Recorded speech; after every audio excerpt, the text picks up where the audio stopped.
They thought you'd chase forever. They thought no matter how cold they got, no matter how distant or silent, you would always be there trying to fix it, explain yourself, and prove your worth.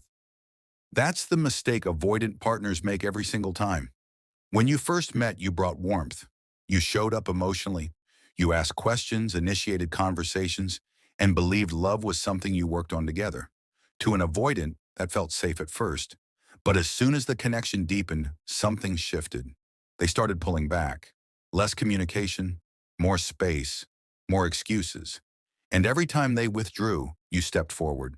You reassured them. You chased clarity. You over-explained your feelings.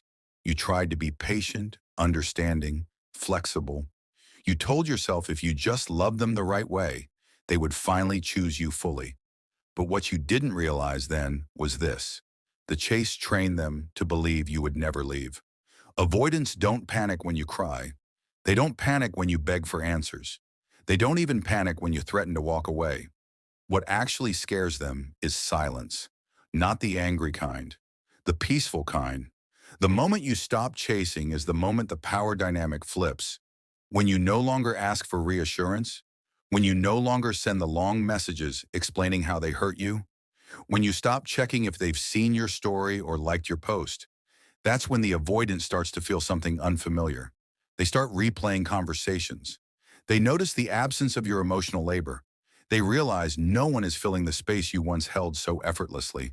And for the first time, they're left alone with feelings they never learned how to process.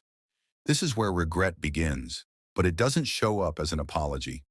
It shows up as confusion, sudden curiosity, random check-ins.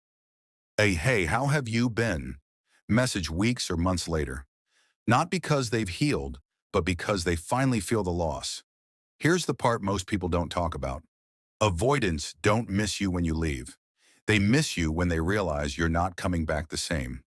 When your energy is calm, when your responses are short but kind, when you're no longer emotionally available to overfunction for the relationship.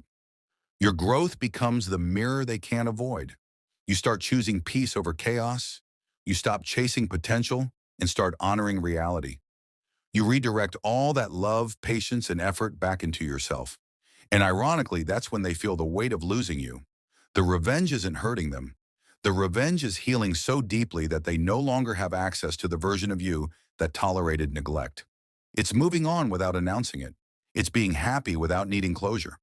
It's becoming secure enough that their avoidance no longer triggers you.